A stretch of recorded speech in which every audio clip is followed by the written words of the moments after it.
Hello, welcome back to our channel classes വേൾഡിൻ്റെ പുതിയൊരു വീഡിയോയിലേക്ക് എല്ലാവർക്കും സ്വാഗതം. എല്ലാവരും സുഖമായിരിക്കുന്നു എന്ന് വിചാരിക്കട്ടെ. നമ്മൾ കുറച്ച് ദിവസങ്ങൾക്ക് ശേഷം ഒരു ഇൻഫോർമേറ്റീവ് വീഡിയോ ചെയ്യാമെന്ന് വിചാരിച്ചു. നമ്മൾ 21 days hair growth challenge video ആയിരുന്നു ഇപ്പോൾ റീസെൻ്റ്ലി നമ്മൾ അപ്ലോഡ് ചെയ്തിരുന്നത്.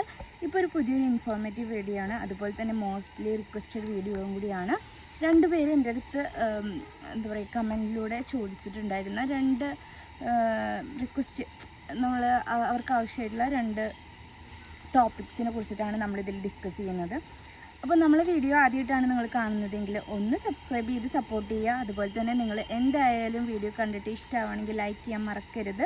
കാരണം നിങ്ങളുടെ ഓരോരുത്തരുടെയും സപ്പോർട്ട് നമുക്ക് അത്യാവശ്യമാണ്. നമ്മുടെ തുടരെയുള്ള നമ്മുടെ ജേണിക്ക് നിങ്ങളുടെ ഈ ഒരു സപ്പോർട്ട് അത്യാവശ്യം തന്നെയാണ്. അപ്പോൾ മറക്കണ്ട സബ്സ്ക്രൈബ് ചെയ്യാൻ. ഓക്കെ, അപ്പോൾ നമുക്ക് വീഡിയോയിലേക്ക് പോവാം.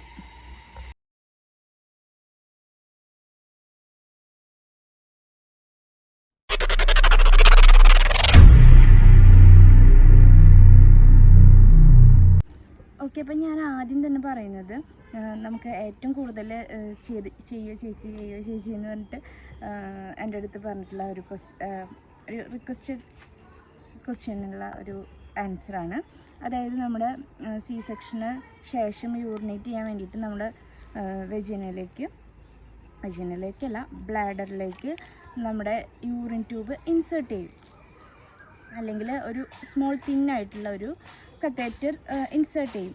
അതെന്തിനാന്ന് വെച്ച് കഴിഞ്ഞാൽ നമ്മൾ ലോങ് പീരീഡ് അല്ലെങ്കിൽ ചെറിയൊരു ഷോർട്ട് പീരീഡിൽ കുറച്ച് നേരത്തിനുള്ള ഒരു കത്തേറ്ററാണ്, അല്ലെങ്കിൽ ഒരു ട്യൂബാണത്. അതെന്തിനാന്ന് വെച്ച് കഴിഞ്ഞാൽ നമ്മളിപ്പോൾ സർജറി ഒക്കെ കഴിഞ്ഞ് കഴിഞ്ഞാൽ ബ്ലഡ് ക്ലോട്ട്സ് അങ്ങനത്തെ കാര്യങ്ങളൊക്കെ ഉണ്ടായിരിക്കും. പിന്നെ നമുക്ക് എഴുന്നേൽക്കാൻ പറ്റില്ല കുറച്ച് നേരത്തിന്. ആ സമയത്തൊക്കെ യൂറിൻ ബ്ലാഡറിൽ നിന്നും നമ്മുടെ യൂറിൻ ട്യൂബിലേക്ക് കൂടെ വന്നിട്ട് അതെന്ത് ചെയ്യും, ഒരു ബാഗിൽ കളക്ട് ചെയ്ത് വെക്കുകയാണ് ചെയ്യുക. അങ്ങനെ കളക്ട് ചെയ്തിട്ട് പിന്നെ നമ്മളത് കൊണ്ടുപോയിട്ട് നമ്മുടെ കൂടെയുള്ള ബൈസ്റ്റാൻഡേഴ്സ് അത് കൊണ്ടുപോയി റിമൂവ് ചെയ്യും. യൂറിൻ ചെയ്തത് നമ്മളെന്താ കളയും, വേസ്റ്റ് കളയുകയാണ് ചെയ്യുക. അപ്പോൾ നമുക്ക് എഴുന്നേൽക്കാൻ പറ്റാത്ത കണ്ടീഷൻസും കാര്യങ്ങളിലൊക്കെയാണ് നമ്മളത് യൂസ് ആക്കുന്നത്. അപ്പോൾ ഞാൻ പറമ്പിൽ നിന്നിട്ടാണ് വീഡിയോ എടുക്കുന്നത്. അപ്പോൾ ബാക്കിൽ വല്ല സൗണ്ടൊക്കെ ഉണ്ടെങ്കിൽ അതൊന്ന് ക്ഷമിച്ചേക്കുക. കാരണം അത്രയും ബിസിയാണ്. അപ്പോൾ വീട്ടിലെ ഉള്ളിലൊക്കെ ആകുമ്പോൾ ഉണ്ണി ഉണ്ടാക്കാൻ എനിക്ക് എടുക്കാൻ പറ്റുന്നില്ല. അപ്പോൾ ഞാൻ ബാക്കിൽ വന്നിട്ടാണ് വീഡിയോ എടുക്കുന്നത്. പിന്നെ സമയം കിട്ടാറുമില്ല. അപ്പോൾ കിട്ടിയ സമയത്തിലാണ് ഞാൻ വീഡിയോ ചെയ്യുന്നത്. അപ്പോൾ ബാക്കിൽ സൗണ്ട് ഉണ്ടെങ്കിൽ നിങ്ങളൊന്ന് ക്ഷമിക്കുക. അപ്പോൾ ഇത് നിങ്ങൾക്ക് മനസ്സിലായെന്ന് വിചാരിക്കുന്നു. അപ്പോൾ ഗൈസ്, ഞാൻ വീണ്ടും മുകളിലേക്ക് വന്നു. വീണ്ടും മുകളിലാവുമ്പോൾ അത്ര ഡിസ്റ്റർബൻസ് ഉണ്ടാവില്ല എന്ന് വിചാരിക്കുന്നു. നിങ്ങൾക്ക് ക്ലിയറായി കേൾക്കാൻ പറ്റുമെന്ന് വിചാരിച്ചിട്ടാണ് ഇവിടെ വന്നിരുന്നത്. അപ്പോൾ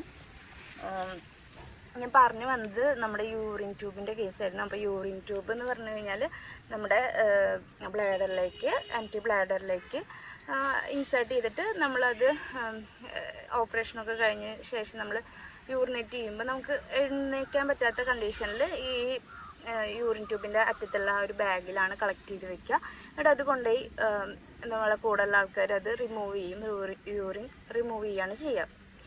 അപ്പോൾ ഈ ഒരു ഇതെന്ന് പറഞ്ഞു കഴിഞ്ഞാൽ എനിക്ക് അതിനെക്കുറിച്ച് ഡീറ്റെയിൽ ആയിട്ടൊന്നും പറഞ്ഞു തരാൻ അറിയില്ല. മെഡിക്കൽ പ്രാക്ടീഷണറല്ല, അല്ലെങ്കിൽ ഡോക്ടറൊന്നല്ല.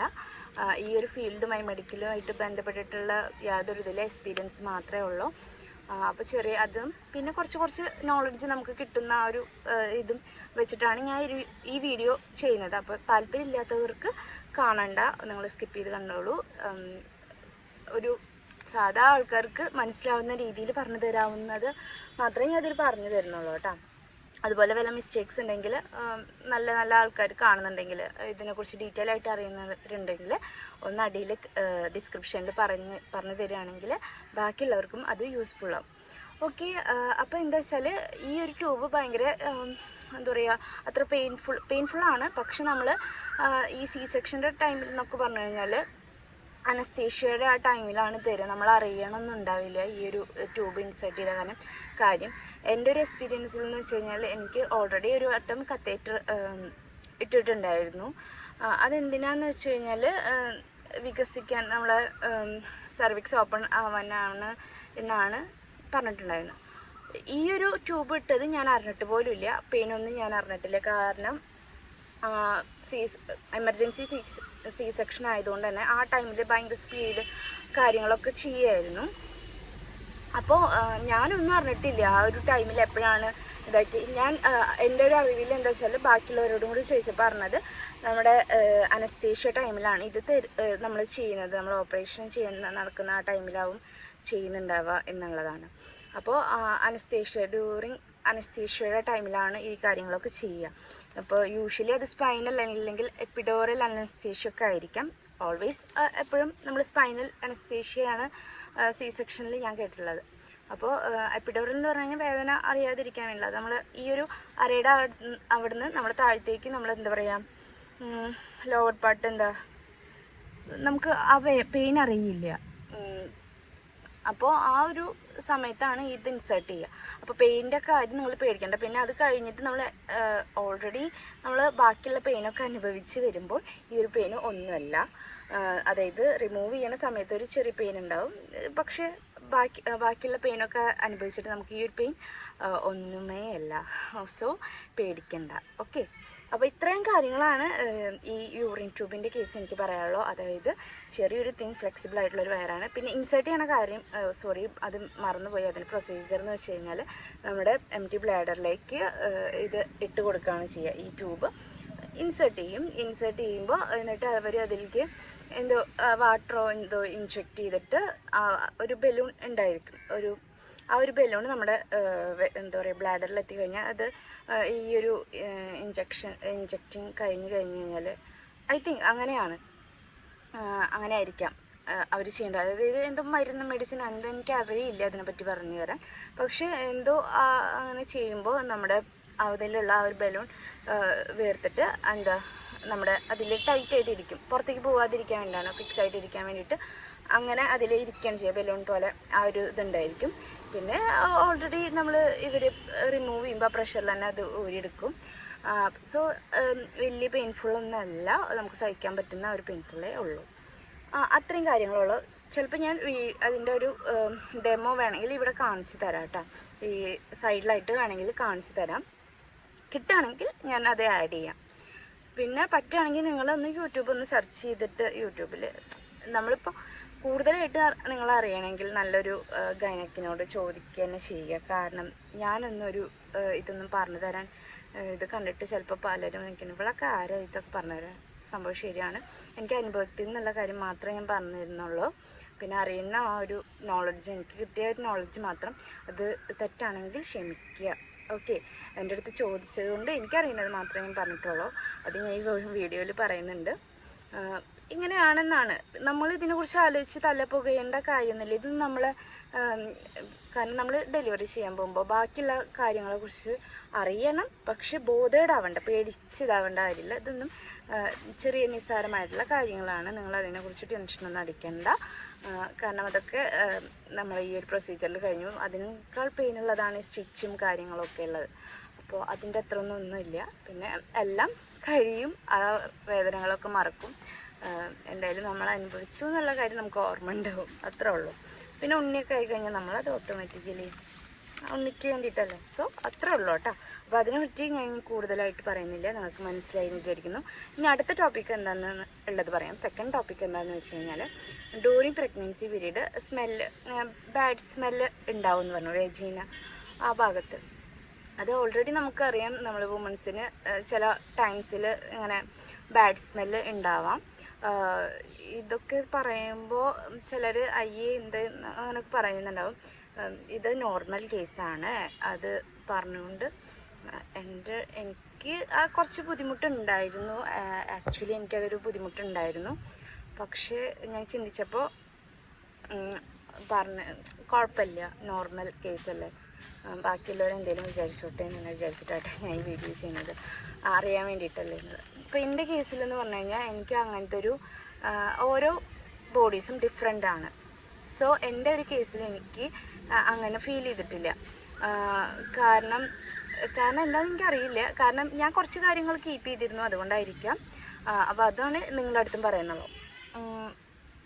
അപ്പോൾ എല്ലാവരും ബോഡി ഡിഫറെൻ്റ് ആണ്. നിങ്ങൾക്ക് ഓവറായിട്ട് അങ്ങനെ ഒരു സ്മെല്ല് നിങ്ങൾക്ക് തോന്നുന്നുണ്ടെങ്കിൽ നിങ്ങൾ ഡോക്ടറെ തന്നെ കാണാം. കാരണം നമ്മളത് വെച്ചിരിക്കാൻ പാടില്ല, ഇൻഫെക്ഷനൊക്കെ കാരണമാണ്.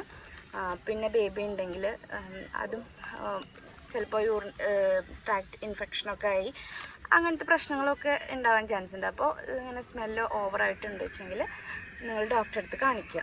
ഓക്കെ. അപ്പോൾ ഇപ്പോൾ വൈകുന്നേരമായ കാരണം ചിലപ്പോൾ കിളികളുടെ ഇതിൻ്റെയൊക്കെ സൗണ്ട് ഉണ്ടാവും കേട്ടോ. ഓക്കെ. അപ്പോൾ ഈ ഒരു സ്റ്റേറ്റ്, അത് കോമൺ ആയിട്ടുള്ള ഈ അൺപ്ലസൻറ്റ് സ്മെല്ലിനെ നമ്മൾ വെജിനിറ്റീസ് എന്നും പറയും. വെജിനിറ്റീസ് എന്ന് പറയും. അപ്പോൾ ഈ ഒരു സമയത്ത് നമ്മൾ എന്ന് പറഞ്ഞു കഴിഞ്ഞാൽ നമുക്ക് ഫുഡ് ക്രാവിങ്സ് കൂടുതലായിട്ടുണ്ടാവും. അതായത് പുതിയ പുതിയ ഫുഡുകൾ കഴിക്കും. നമ്മൾ കഴിക്കാത്ത തന്നെ ഡിഫറെൻറ്റ് ഫുഡുകൾ നമ്മൾ ടേസ്റ്റ് ചെയ്യും. ചിലപ്പോൾ നമുക്ക് ഓരോന്ന് കഴിക്കാൻ ഇൻട്രസ്റ്റ് ഉണ്ടാവും. പല ടേസ്റ്റുകൾ നമുക്ക് തോന്നും. പിന്നെ നിങ്ങൾക്കറിയാലോ, നമുക്ക് സ്മെല്ലുകൾ പലതിൻ്റെ സ്മെല്ല് പറ്റില്ല, ഛർദി അങ്ങനത്തെ കാര്യങ്ങളൊക്കെ ഉണ്ടാവും.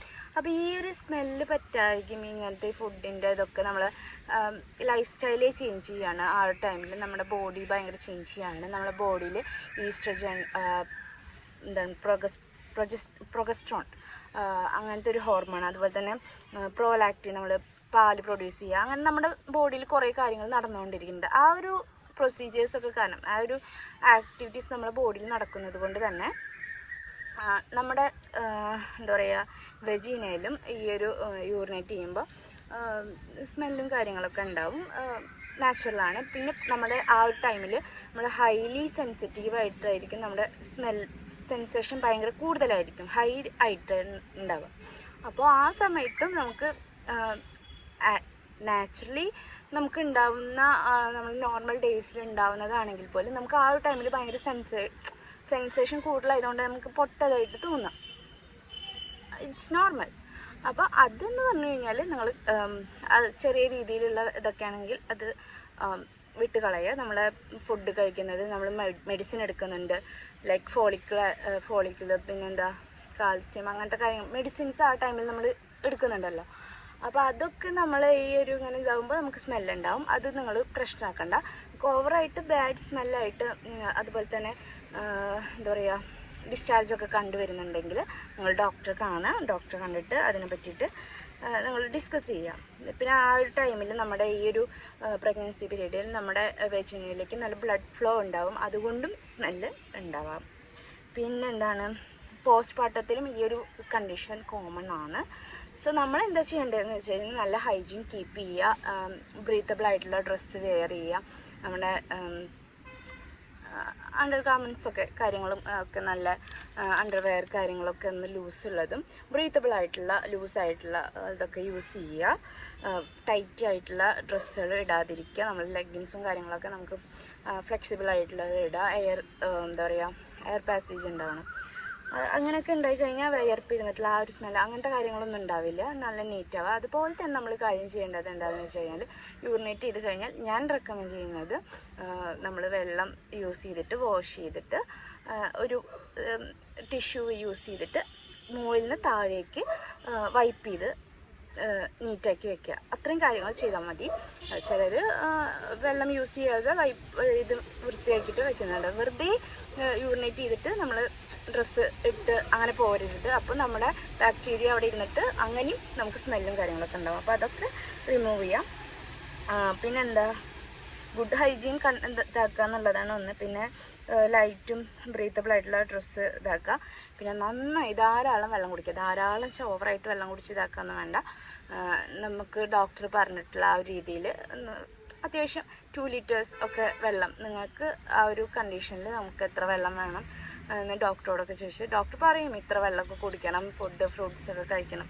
അപ്പോൾ അതിനനുസരിച്ച് നല്ല ഡയറ്റും കാര്യങ്ങളൊക്കെ ഫോളോ ചെയ്യുക. നന്നായിട്ട് എന്താ പറയുക, നമ്മുടെ വെജിനെ പ്രൊട്ടക്റ്റ് ചെയ്യുക. നല്ല നീറ്റാക്കി വെച്ച് കഴിഞ്ഞാൽ ഇത്രയും കാര്യങ്ങളൊന്നും ഉണ്ടാവില്ല. അപ്പോൾ കൂടുതലായിട്ട് അതിനെയും പറ്റിയിട്ട് ഞാൻ പറഞ്ഞ് ഓവറാക്കി ചളാക്കുന്നില്ല. അപ്പോൾ അത്രയും കാര്യങ്ങൾ. പിന്നെ നമുക്ക് തീരെ പറ്റാത്ത കണ്ടീഷൻസ് ആകുമ്പോൾ നമ്മൾ ഡോക്ടറെ കാണിക്കുക എന്നുള്ളതാണ്. ഞാനിതിൽ അങ്ങനെ നോട്ട് ചെയ്ത് എഴുതി വെച്ചിട്ടുണ്ട്. അതൊക്കെയാണ് ഞാൻ പറഞ്ഞു തരുന്നത് കേട്ടോ. പിന്നെന്താ, പ്രത്യേകിച്ച് ഇങ്ങനെ പ്രഗ്നൻ്റ് അല്ലാത്തവർക്കും ഉണ്ടാവും ഈ ഒരു കണ്ടീഷൻ. പക്ഷെ പ്രഗ്നൻ്റ് ആണെങ്കിൽ നിങ്ങൾ എന്തായാലും തീർച്ചയായും ഡോക്ടറെ കാണാം. നമ്മൾ റിസ്ക് എടുക്കാൻ നിൽക്കരുത് എപ്പോഴും. അതുപോലെ ഈ അമ്നോട്ടിക് ഫ്ലൂയിഡിനൊക്കെ ഇൻഫെക്ഷനൊക്കെ ആവാൻ ചാൻസ് ഉണ്ടെന്നാണ് പറയുന്നത്. അപ്പം അതുപോലെ തന്നെ ഇങ്ങനത്തെ ഈ ഒരു സ്മെല്ലി അങ്ങനത്തെ വെജീന അല്ലെങ്കിൽ ഡിസ്ചാർജ് അങ്ങനെയൊക്കെ ഉള്ളവർക്ക് ലോ ബർത്ത് പേടിപ്പിക്കാൻ പറയല്ല, ഉണ്ണികളുടെ വെയിറ്റ് കുറയാനും അതുപോലെ തന്നെ പെട്ടെന്ന് ഡെലിവറി നടക്കാനൊക്കെ ചാൻസ് ഉണ്ടെന്ന് പറയുന്നുണ്ട്. അപ്പോൾ ആ ഒരു കോംപ്ലിക്കേഷൻസൊക്കെ ഒഴിവാക്കാൻ വേണ്ടി നിങ്ങൾ മുൻകൂട്ടി ഡോക്ടറെ കാണാൻ നല്ലതാണ് എനിക്ക് പറയാനുള്ളൂ. അപ്പോൾ അത്രയൊക്കെ കാര്യങ്ങൾ ഇതിൽ ഞാൻ പറയുന്നുള്ളൂ. പിന്നെ ഡ്യൂറിങ് ഫസ്റ്റ് സ്റ്റേജിൽ അങ്ങനെ സ്മെല്ല് തോന്നി തുടങ്ങിയാൽ തന്നെ നിങ്ങൾ ട്രീറ്റ്മെൻറ്റ് ചെയ്ത് നല്ല ഹൈജീനും നല്ല കാര്യങ്ങൾ ഈ പറഞ്ഞ കാര്യങ്ങളൊക്കെ, അതായത് ഡ്രസ്സ് ലൂസുള്ളതും അതുപോലെ തന്നെ നന്നായി വെള്ളം കുടിക്കുക, നല്ല ഡയറ്റ് ഫോളോ ചെയ്യുക, വാരി വലിച്ചതും ഇതൊക്കെ നല്ല ഫുഡല്ലാത്തത് കഴിക്കാതിരിക്കുക. നമ്മളെ ഹെൽത്തിന് ആവശ്യമായിട്ടുള്ള ഫുഡ് കഴിച്ച് നല്ല മെയിൻറ്റെയിൻ ചെയ്ത് കഴിഞ്ഞാൽ ഈ പ്രശ്നങ്ങളൊന്നും ഉണ്ടാവില്ല. അപ്പോൾ വീഡിയോ യൂസ്ഫുൾ ആവുമെന്ന് വിചാരിക്കുന്നു. കൂടുതൽ വലിച്ചു നീട്ടിയൊന്നും ഞാൻ പറയുന്നില്ല.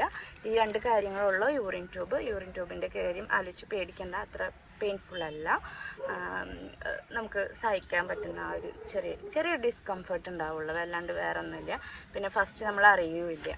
അപ്പോൾ അത്രേ ഉള്ളൂ അതിനെ പറ്റിയിട്ട് പറയാനുള്ളൂ. പിന്നെ ഈ വെജിനയുടെ കാര്യം നല്ല ഹൈജീൻ പ്രോപ്പറായിട്ട് നോക്കുക, വെള്ളം കുടിക്കുക, ഇതാക്കുക. പിന്നെ കൂടുതലായിട്ടുണ്ടെന്ന് വെച്ചെങ്കിൽ നിങ്ങൾ ഡോക്ടറെ കാണാം. നമ്മുടെ ഹോർമോണിൻ്റെ നമ്മുടെ ആ ഒരു ഭാഗത്തേക്കുള്ള ബ്ലഡ് ഫ്ലോ ഒക്കെ കൂടുന്നത് കൊണ്ടാണ്. അതുപോലെ എന്താ പറയുക, നമ്മളെ ലൈഫ് സ്റ്റൈലിൽ വരുന്ന ചേഞ്ച്, നമ്മളെ ഹോർമോണൊക്കെ ചേഞ്ച് ആവുന്നതൊക്കെ കൊണ്ടാണ് അങ്ങനത്തെ ഒരു ഇത് വരുന്നത്. ചിലർക്ക് അത് ഉണ്ടാവില്ല, കുഴപ്പമുണ്ടാവില്ല, നല്ല നീറ്റായിട്ട് കാര്യങ്ങളൊക്കെ അങ്ങനത്തെ കണ്ടീഷൻസിൽ കുഴപ്പമുണ്ടാവില്ല. അപ്പോൾ പേടിക്കണ്ട, ഈ കാര്യങ്ങളൊക്കെയാണല്ലോ പറയാനുള്ളത്. അപ്പോൾ അധികം വലിച്ചു നീട്ടുന്നില്ല. ഇത് യൂസ്ഫുൾ ആണെന്ന് തോന്നുകയാണെങ്കിൽ നിങ്ങൾ എന്തായാലും ലൈക്ക് ചെയ്യുക, ഷെയർ ചെയ്യുക, സബ്സ്ക്രൈബ് ചെയ്യുക, ബേബിക്ക് സപ്പോർട്ട് ചെയ്യുക. രാത്രിയായി ഞാൻ വീട്ടിലേക്ക് ഇറങ്ങിപ്പോട്ടെ. ഓക്കെ, അപ്പോൾ അത്രേ ഉള്ളൂ. Thank you for watching.